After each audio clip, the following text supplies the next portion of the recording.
Okay, we're going to go quickly to a few items of old business. And one of the things that I will tell you a little bit about is something that's been happening. It just happened just this week, but it's a follow-up on some things.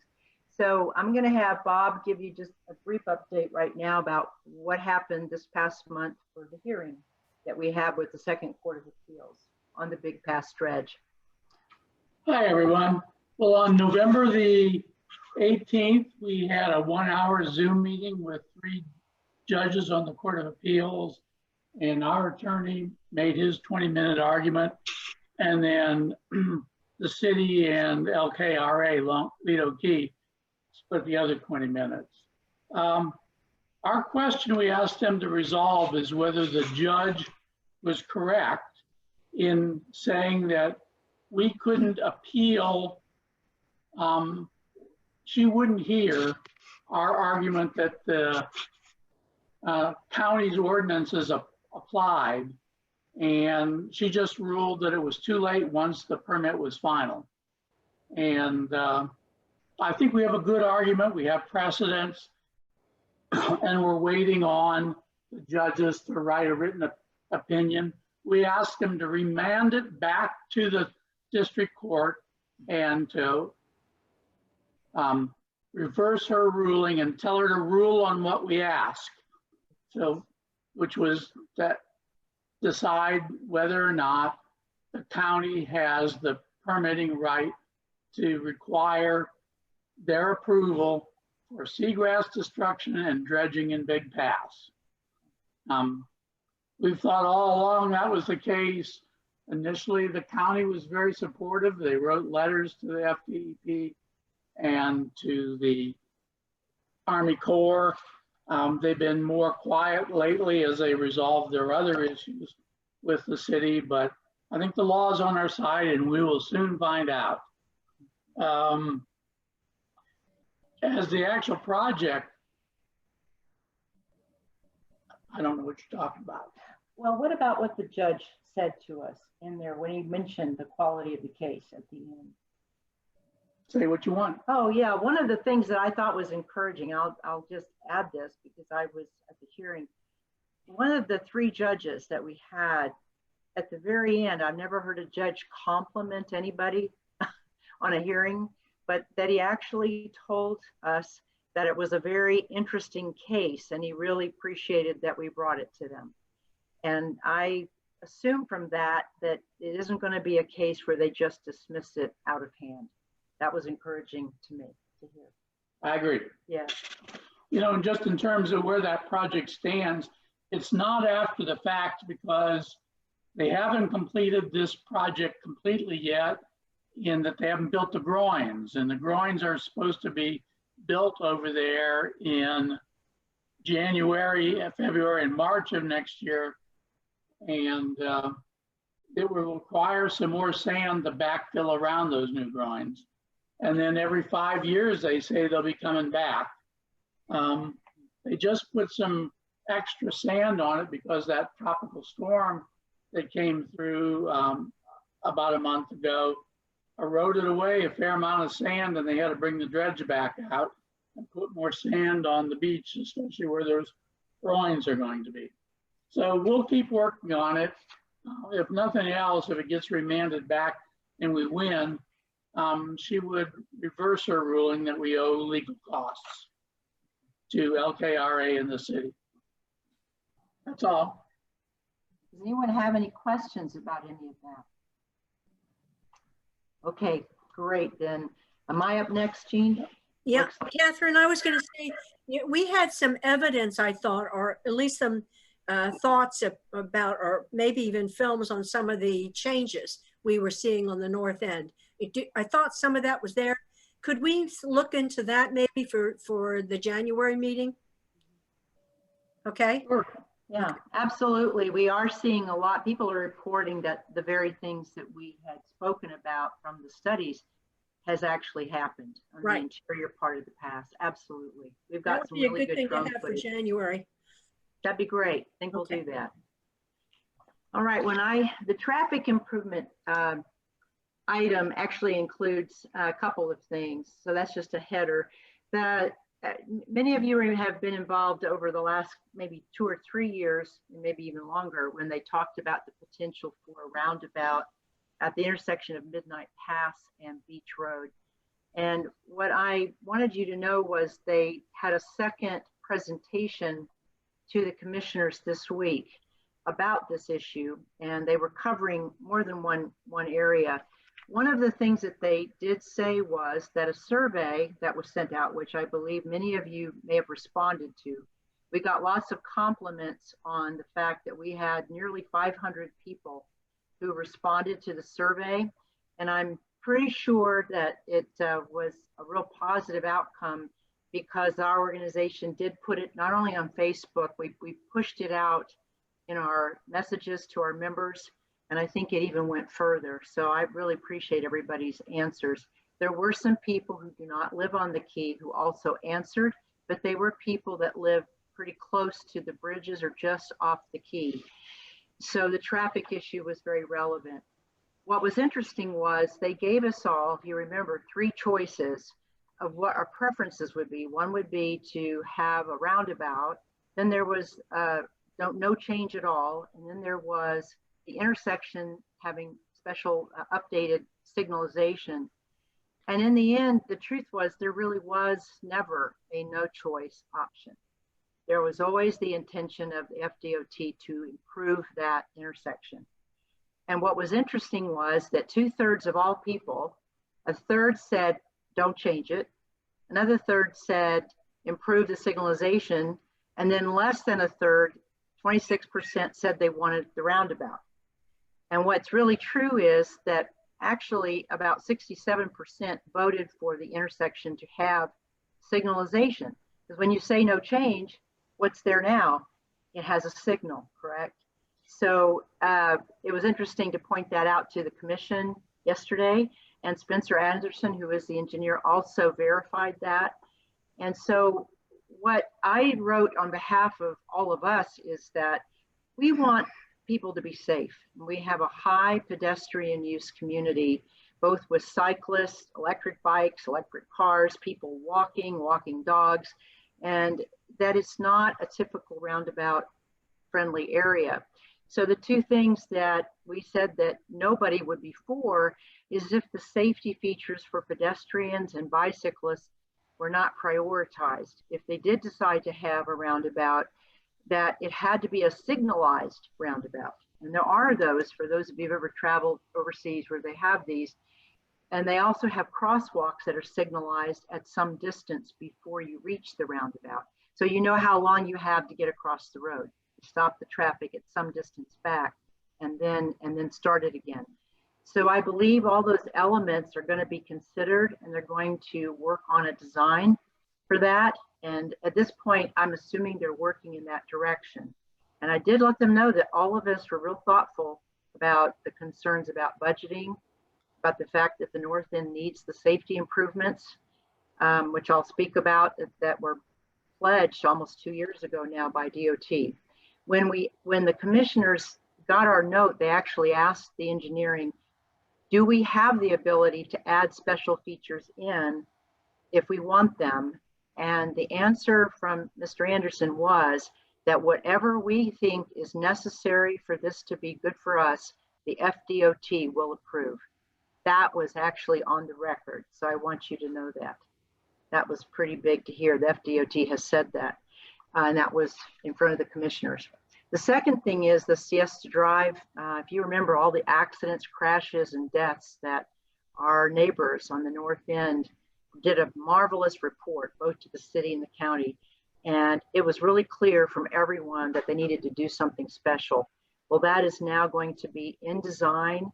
And the DOT, I believe, has pledged, I think, about $350,000 to make improvements on that. It may be more than just striping. It sounded at first like it was just striping, but I think there's a little more to it than that. And we are also looking at speed issues and how to put things along the way that stop them from racing around that corner, both leaving the village as well as entering it. So I want you to know that all of that is a moving target right now, and we were on top of that. And I believe our letter, which I shared with everybody, will stand because we got a lot of compliments from the commissioners about looking out for the whole of us all. And I really appreciated that. So anyone have any questions about it at this point? Hey, Catherine, I have a question. Sure. So with all the increased intensity and such, you know, we haven't really increased our deputy sheriff since '06. Like in '06, we had 8 deputies full-time. Now we have 4 and 1 sergeant. So is there any possibility we can mitigate some of this gridlock so the deputies and owners and residents and guests and my staff, I have to hire more staff coming up because we are in gridlock traffic. And if we can implement with this $1 million that we're getting from the state, a plan to put signs at the 2 bridges that say parking lot is at full capacity, that gives a good public service so that people aren't waiting 2 hours in traffic to find a full parking lot. But it also gives us the ability to move around. The deputies, my staff, it takes them all day to just go from one end of the key to the other. So if we could get those signs incorporated into that $1 million grant, those signs would do more for traffic control than any roundabout would ever think about doing, if that makes sense. I think actually it's a whole plan. It needs to be everything. I think if you don't, it's no point in having one thing after you get on the key that's looking beautiful and works when the rest of it isn't working. We all know that what happens on the north end and the south end matters to all of us.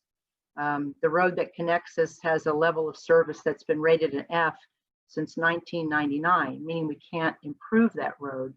So I agree with you, Mike. That's another good idea to add to it and to look at that. And if you want to send me that grant information that you're talking about, that can be another thing that we submit.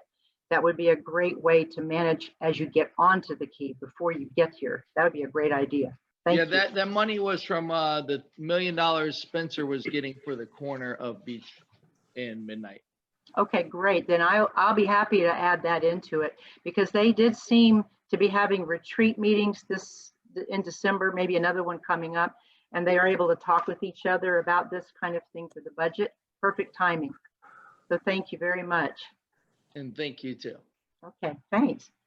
Now, the last thing I want to mention to you, because I think some people weren't aware this was happening, Nora Patterson Park, which many of you know is as you go off the key on the north end, it's on the right-hand side before you cross the bridge. And it was dedicated to our commissioner, Nora Patterson, who was also a city commissioner. And it was done on behalf of both the city and the county. And because that part of our key is actually in the city, the county used it as a park, but the city actually is the official municipality that it is in. So it's a shared effort. There's been a lot of work towards improving that area and bringing it a little bit up to usability. There's a lot of problems with it as well. And I want you to know that our neighbors on the north end, which keep in touch with us regularly, the Siesta Isles folks, they're part of us too. And they've had a lot of worries about what is going on at the park. And so they did have a hearing and you can continue to make comments. I don't think that I included the place to give those comments, but I will put it on our website that you can make comments about that park. And I do want you to know that the good things are that they're going to put bathrooms there, I think 2, and they're going to be things that are very graciously designed in a way that people can easily use them, the disabled can, but they're also going to be attractive because I think a porta potty is not exactly a great welcoming. I'm sorry, what? They're elevated. Oh yes, they have to be elevated because they have to be so many feet above sea level. So Guy Patterson, who is a well-known architect in our area, who does really pretty modern buildings, which you've seen many of, has volunteered a lot of his design work for this. So there's a little bit reduction in cost, and he's got an engineer who the county accepted his drawings to work with. So there's some really good things. And I spoke with Nora Patterson's husband, John, very recently about some of the things they hope will bring people and families to that area. We also are in process of talking with Parks and Recreation about some of the worries that are being stated by our neighbors. And this happens at almost any county public access, which is also within a residential neighborhood.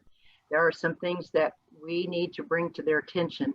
And one of those is that there's nobody managing the parks, and that it says it has a time to be open and a time to end, but there's nobody that's ever there watching what happens. And given that we have neighbors who are working people that live right next door to that park, and lots of boats that apparently are using it to pick up commercial traffic, I brought these to their attention. And I believe for the first time, about 2 days ago, I saw there was a city police car sitting there and looking out for the park. And they are going to have electronic gates that close and a closing time, and the doors will lock on the bathrooms.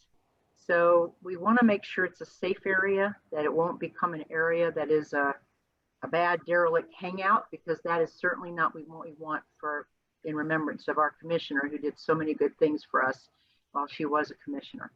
So I want you to know that's what I'm aware of for Nora Patterson Park. And if you have questions or want to give comments, we'll provide that link to you to make the comments.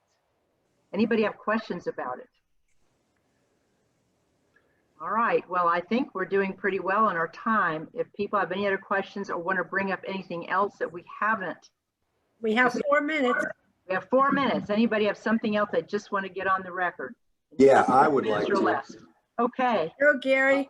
Hey, I have noticed that the key might be the absolute least restrictive wearing of masks and social distancing that I have seen anywhere. If you go through the village or any of the hangouts, I live on the south end of the key.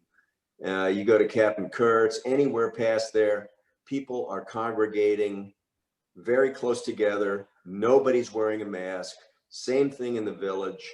And we've basically told visitors, come on down. Don't worry about the restrictions that you have in your own state. Come on down here because we don't have any rules at all. And I think it's very terrifying for us residents.